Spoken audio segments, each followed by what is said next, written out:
वास्तविक प्यार की पहचान करना थोड़ा मुश्किल हो सकता है, क्योंकि अगर सच्चा प्यार ना हो तो अपने प्यार को उसके दिल के अंदर नहीं झांक सकते, भले ही सामने वाला का दिल आपके पास क्यों ना हो। जब प्यार झूठा हो तो उसके दिल में आपके लिए क्या चल रहा है आपको पता नहीं चलेगा।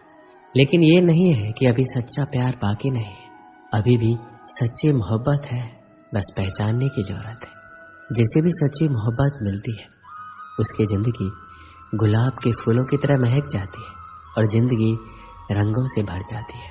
इस महक में बहुत सारी चीजें शामिल हो सकती हैं, जैसे इसमें आपके भावनाओं की गहराई, सहयोग, विश्वासघात न करना, संघर्ष की क्षमता, खुशी की संतुष्टि, संयम और निष्ठा, शांति और समझौता शामिल होते हैं। आइए आपको प्यार की 5 ऐसी निशानी बताते हैं जो आपकी जिंदगी खराब होने से बचा सकती है। जब कोई इंसान बिना किसी स्वार्थ के और बिना किसी अपेक्षा के किसी को दिल से अपना मानने लगता है, उसे चाहने लगता है, उसका हर सुख दुख में उसका साथ देता है, उसकी हर मुमकिन मदद करने को तैयार हो जाता है, उसे हमेशा खुश देखना चाहता है और जीवन के खराब से खराब परिस्थिति में भी उसका साथ देता है, उसी को सच्चा प्यार कहा जाता है। सच्चा प्यार आपके साथी को आपकी भावनाओं का महत्व होता है। वह आपकी सुनता है, समझता है, सम्मान करता है। वह आपकी खुशियों को समझता है, आपको क्या अच्छा लगता है, क्या बुरा लगता है। उन्हें एक दूसरे के साथ ज़्यादा समय देना चाहिए ताकि एक दूसरे को जान सके। प्यार ईश्वर का वरदान है, इसमें उसकी झलक नजर आती है। जिससे आप प्यार करते हैं तो उसको क्या अच्छा लगता है, क्या बुरा लगता है, ये पता होना आवश्यक है। जहाँ सच्चा प्यार होता है वहाँ समझौता करना होता है, कहीं ना कहीं बलिदान करना होता है। जहाँ झूठा प्यार होता है वहाँ एक ही चीज होती है, सिर्फ अपना फायदा देखना। अगर सामने वाला इंसान सिर्फ और सिर्फ अपना फायदा देखता है, सिर्फ अपने फायदे के लिए तुमसे कोई चीज करवाता है, सिर्फ अपने फायदे के लिए तुमसे बात करता है, सिर्फ अपने फायदे के लिए तुमको बुलाता है, तो ये चीज झूठे प्यार में ही आ जाती है। फायदा कुछ भी हो सकता है, शारीरिक, मानसिक और भावनात्मक रूप से भी, और वह फायदा सिर्फ अपने लिए ही करता है और हर एक चीज इसलिए करवाता है या करता है क्योंकि उससे उसको फायदा होता है, उससे खुशी मिलती है। तो ये चीज गलत है। जैसे वह इंसान तुमसे तभी बात करता है जब वह फ्री रहता है, जब वह बोर होता है तभी आपसे बात करता है, और जब फ्री नहीं होता है तो आपसे बात नहीं करता है। वह तभी कॉल करता है जब उसको आपसे गलत तरीके से बात करनी होती है। जाहिर सी बात है कि ये झूठा प्यार है, लेकिन तुम इसलिए खुश हो जाते हो कि देखो उसने मुझे कॉल किया, मैसेज किया, और ये सोचना कि वह आपसे प्यार करता है आपकी बेवकूफ़ी है। जहाँ सच्चा प्यार होता है वहाँ हम सामने वाले की रिस्पेक्ट करते हैं। जहाँ प्यार है वहाँ रिस्पेक्ट होना ही चाहिए, और जहाँ रिस्पेक्ट होता है वहीं प्यार होता है। अगर दो लोग एक दूसरे से मोहब्बत करते हैं लेकिन एक दूसरे की रिस्पेक्ट नहीं करते तो वह प्यार नहीं है, चाहे तुम उसके लिए कुछ भी कर दो। लेकिन अगर रिस्पेक्ट नहीं करते हो तो ये बहुत ही बुरी चीज़ है। जहाँ पर सच्चाई रहेगी वहीं पर सच्चा प्यार भी होगा, जहाँ पर झूठ होगा वहाँ पर झूठा प्यार होगा। जहाँ पर सच्चा प्यार होगा वहाँ पर ज़्यादातर हम एक दूसरे से सच बोलते हैं। लेकिन आज के समय में तुम किसी भी इंसान से ये उम्मीद मत रखना कि वह पूरी तरह से सच बोल रहा है। कोई इंसान सच्चा नहीं है, झूठ हर एक इंसान बोलता है, लेकिन यह निर्भर करता है कि वह कितना बड़ा और कितना छोटा झूठ बोलता है। उस इंसान से दूर रहना जो छोटी छोटी बातों पर झूठ बोल देता है। अगर सामने वाला इंसान आपसे छोटी सी बात पर झूठ बोल देता है तो उससे एकदम दूर रहना और उसका साथ तुरंत छोड़ दो। मैं आपसे ये नहीं कह रहा हूँ कि आप हर वक्त सच बोलो, और आप बोल भी नहीं सकते, कोई भी नहीं बोल सकता। जो इंसान छोटी छोटी बात पर झूठ बोल रहा हो, आपको ऐसे लोगों से दूर रहना है। सच्चा प्यार आपकी खुद से भी ज़्यादा परवाह करता है और आपको अपनी ज़िंदगी में सबसे ज़्यादा इज्जत देता है।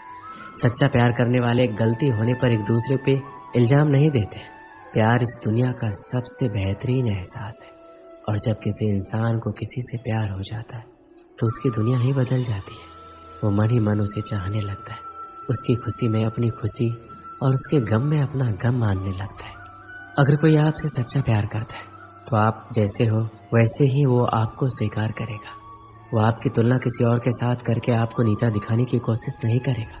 आप में जो कमियां हैं या जो गलतियां आपसे हो रही है उसके बारे में वो आपसे खुलकर बात करेंगे। और आपको सुधरने का मौका देंगे, ना कि आपकी कमियों और गलतियों की वजह से आपको छोड़ देंगे। अगर कोई आपसे सच्चा प्यार करता है तो वो आपको कंट्रोल में रखने की कोशिश नहीं करेंगे, वो आपके ऊपर किसी भी तरह का दबाव बनाने की कोशिश नहीं करेंगे। अगर वो आपसे सच्चा प्यार करते हैं तो वो आपके पीठ पीछे किसी के साथ आपकी बुराई नहीं करेंगे। आपसे सच्चा प्यार करने वाला इंसान हमेशा आपकी और आपके भावनाओं की कदर करेगा, आपकी हमेशा इज्जत करेगा, आपको सम्मान देगा। वो कभी आपको दुख नहीं पहुंचाएगा और आपकी भावनाओं को ठेस नहीं पहुंचाएगा। एक बार एक बहुत ही बड़ा नेता एक साधु के छोटे से आश्रम में गया। वह साधु के बारे में बहुत सुना था, तो उसके मन में आया कि मैं एक बार जाकर देखता हूँ कि लोग उसकी इतनी तारीफ क्यों करते हैं। जब वह उस आश्रम में गया तो वहाँ पर एक छोटा सा कमरा था जहाँ पर एक कालीन बिछा हुआ था। वहाँ पर कुछ लोग नीचे बैठे हुए थे और साधु जी सामने बैठे थे। कुछ सवाल जवाब चल रहा था। वह नेता उस आश्रम में आया और उस नेता के साथ में 4 बॉडीगार्ड भी थे और उसकी ये आदत थी कि जहाँ पर वह जाता था लोग अपनी जगह से खड़े हो जाते थे और उसकी तरफ देखते थे, हाथ जोड़ते थे और सर झुकाते थे। लेकिन यहाँ पर ऐसा कुछ भी नहीं हुआ। साधु व्यस्त होने के कारण उसकी तरफ देखा तक नहीं। तभी नेता को लगा कि ये मेरी बेइज्जती है और वह इस बात से गुस्सा हो गया। नेता ने थोड़े गुस्से से साधु की बात को बीच में काटते हुए कहा, मैं आपसे कुछ कहना चाहता हूँ। साधु ने उसकी तरफ देखा और बोला, आप थोड़ा रुकिए, पहले मैं इनके सवाल का जवाब दे दूँ, उसके बाद मैं आपसे बात करता हूँ। तब तक आप अगर चाहे तो आप बैठ सकते हैं। बस साधु का इतना कहने की ही देरी थी। नेता का चेहरा गुस्से से लाल हो गया। फिर उसने अपना सारा गुस्सा साधु पर निकाल दिया। अभी तक वह नेता बहुत ही तमीज से आप कह के बात कर रहा था, लेकिन अब वह तू तड़ाक पर उतरा है। नेता ने उस साधु को कहा, तुझे पता भी है मैं कौन हूँ और तू किससे बात कर रहा है? साधु ने उसकी तरफ देखा और कहा, मुझे कोई फर्क नहीं पड़ता कि आप कौन है, लेकिन आप जो कोई भी है, अगर आप चाहते हैं कि मैं आपके सवाल का जवाब दूं या आपसे बात करूं तो आपको कुछ देर रुकना होगा। और साधु के ये कहते ही नेता गुस्से से पागल हो गया और वहीं सबके सामने चीखने चिल्लाने लग गया, अब मैं तुझे तेरी असली औकात दिखाऊंगा। तूने मुझसे पंगा लेकर ठीक नहीं किया, तुझे पता भी है मैं तेरे बारे में क्या सोचता हूँ। साधु ने फिर से नेता की तरफ देखा और बड़े ही प्रेम से कहा, मुझे कोई फर्क नहीं पड़ता कि आप मेरे बारे में क्या सोचते हैं, आप जो चाहे वो मेरे बारे में सोच सकते हैं। फिर नेता ने उससे कहा कि तू चाहे सुनना चाहता है या नहीं, लेकिन मैं तुझे यही सबके सामने बताऊंगा कि मैं तेरे बारे में क्या सोचता हूँ। तू कोई साधु नहीं है, तू एक बहुत ही घटिया इंसान है, तू एक ढोंगी है, पाखंडी है।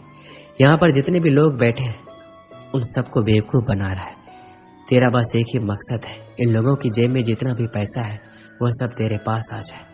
तू अपने फायदे के लिए लोगों का इस्तेमाल कर रहा है। अब मैं तुझे नहीं छोड़ने वाला हूँ, पूरी दुनिया के सामने तेरा पर्दाफाश करके रहूंगा। लेकिन उसके इतना बोलते ही हल्की सी मुस्कान उस साधु के चेहरे पे बनी रही। यह देखकर वह और भी तिलमिला गया और उसने कहा, अब बहुत हो गया, अब मैं यहाँ 1 मिनट भी नहीं रुकने वाला, लेकिन अभी भी तेरे पास मौका है। अगर मुझसे माफ़ी मांगनी है या मुझसे कुछ कहना है तो कह सकते हो।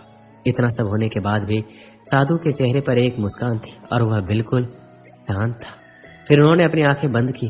फिर साधु ने अपनी आंखें खोली, हाथ जोड़े और कहा, मुझे आपसे कोई गिला शिकवा नहीं है, आपके लिए मेरे मन में कोई भी गलत ख्याल नहीं है। जो भी मेरे बारे में आपने कहा वह आपकी अपनी सोच थी, तो मुझे आप में कोई बुराई नजर नहीं आती है। मुझे आप बहुत ही भले इंसान लग रहे हैं। साधु के इतना कहते ही नेताजी का दिमाग 7वें आसमान पर पहुंच गया। उसके चेहरे पर एक अजीब सी खुशी थी, क्योंकि साधु ने वही कहा जो बाकी सब लोग उस नेता को कहते। वह खुशी खुशी उस आश्रम से अपने घर की तरफ चला गया और जाकर के अपने पिताजी के साथ बैठ गया। उसके पिताजी ध्यान में थे। उन्होंने पूरी जिंदगी सिर्फ लोगों की सेवा की और बदले में कुछ भी उम्मीद नहीं किया। थोड़ी देर बाद जब उन्होंने आंखें खोली तो देखा अपने बेटे को अपने साथ बैठे हुए। उनके बेटे के चेहरे पर एक अजीब सी खुशी थी जो आज से पहले उन्होंने कभी नहीं देखी थी। फिर उसने एक एक करके सब कुछ बताया कि आज क्या हुआ, किस तरह वह आश्रम गया और वहां पे क्या हुआ, उसने क्या कहा और साधु ने क्या कहा। तब उसके पिताजी ने पूरी बात सुनी, थोड़ा सा मुस्कुराए और अपने बेटे की तरफ देखकर बोले, उन्होंने तुम्हारी तारीफ नहीं की, क्योंकि उन्होंने वह नहीं कहा जो तुम हो, उन्होंने वह कहा जो वह खुद है, और तुमने जो कुछ भी कहा वह तुम खुद हो, ना कि वह। यही बात वेदों में भी कही गई है, यथा दृष्टि तथा सृष्टि। ये दुनिया तुम्हें वैसी नहीं दिखती जैसी ये दुनिया है, ये दुनिया वैसी दिखती है जैसे तुम खुद हो। जिसकी नज़र जैसी है उसके लिए यह दुनिया वैसी ही है। अगर तुम अपनी दुनिया को बदलना चाहते हो तो उसका सिर्फ एक ही तरीका है, अपनी नज़र को बदलो, तभी इस दुनिया को तुम सही तरीके से देख पाओगे। दोस्तों, इस वीडियो में बस इतना ही। मिलते हैं अगले वीडियो में। अपना ख्याल रखिएगा। जय श्री कृष्ण।